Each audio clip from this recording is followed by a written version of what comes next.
জনগণকে নিয়েই সুন্দর একটি আগামী বাংলাদেশ গড়ার প্রত্যাশা তিনি ব্যক্ত করেছেন তার ৩১ দফাতে। যে স্বৈরাচারের যে আমলটা ছিল সেই আমলের বিপরীতে সে কাজ করবে। এত লোক আমি আশা করছিলাম না যে এত লোক আমাদের এই তারিখের জন্য আশা করে থাকবে। ইতিপূর্বেই ৩১ দফা ঘোষণা করেছে বিএনপি। এই ৩১ দফার মাধ্যমেই একটি স্বনির্ভর সুন্দর বাংলাদেশের সকল জনগণকে নিয়েই সুন্দর একটি আগামী বাংলাদেশ গড়ার প্রত্যাশা তিনি ব্যক্ত করেছেন তার ৩১ দফাতে। সেটি বাস্তবায়নের লক্ষ্যে তিনি কাজ করবেন এবং বিএনপি জনগণের ভোটে নির্বাচিত হলে আগামীতে ৩১ দফার মাধ্যমেই দেশ পরিচালিত হবে ইনশাআল্লাহ।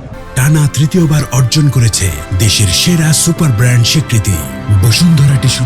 তারেক রহমানের কাছে আমাদের যে প্রত্যাশা সেটা হলো সে এই যে স্বৈরাচারের যে আমলটা ছিল সেই আমলের বিপরীতে সে কাজ করবে। এখানে সে বাংলাদেশের যে খুন গুম এবং যে জনদুর্ভোগ তৈরি করেছিল শেখ হাসিনা সে পরিহার করবে। মানুষের একটা মৌলিক অধিকার মানুষের কাছে ফিরিয়ে দিবে, মানুষের সার্বভৌমত্ব ফিরিয়ে দিবে, মানুষের গণতন্ত্র ফিরিয়ে দিবে এবং মানুষের বাক স্বাধীনতা যেটা হরণ করেছিল শেখ হাসিনা সেই বাক স্বাধীনতাকে সে ফিরিয়ে দিবে এবং এই দেশের আপাময় জনসাধারণ যে গরিব থেকে ধনী পর্যন্ত সবার একটা সমন্বয় তৈরি করবে, ভারসাম্য তৈরি করবে এবং মানুষের সার্বিক উন্নয়ন তৈরি করবে। এই বাংলাদেশকে বিশ্বের মধ্যে একটা মডেল। আমরা তো বিগত দিনও কষ্ট করেছি। আমরা বিগত দিন রাজপথে বিভাগীয় সম্মেলন করেছি, জেলা সম্মেলন করেছি, ২৮ অক্টোবরে ঢাকায় এসেছি। আমাদের প্রাণপ্রিয় নেতা ফরিদুল কবির শামীম তালুকদার সাহেবের নেতৃত্বে ঢাকায় আসতে পেরে নিজেকে অনেক অনেকটা খুশি লাগছে আর কি।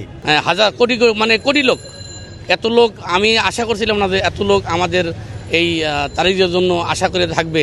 যে হাজার হাজার লাখ লোক এখানে আমরা উপস্থিত হয়েছি যে ওনাকে বরণ করার জন্য। আমরা আশা করি যে ওনাকে আমরা বরণ করে আগামী প্রধানমন্ত্রীর জন্য আমরা আশা করছি আর কি। আমাদের কাছে আনন্দর শেষ নাই, আমাদের কাছে আনন্দর শেষ নাই। আমরা কি বলবো, নতুন বাংলাদেশ গড়ার জন্য আমাদের তারেক রহমানের দরকার। হ্যাঁ, সেজন্য আমাদের আনন্দর এটা ভাষা প্রকাশ করা যায় না। ওনাদের দেশে চলে আসতেছে, ওনা অনেক আগেই আসতো, হয়তো ওনার বিভিন্ন সমস্যা ছিল বিধায় ওনা আসতে পারে না গিয়া।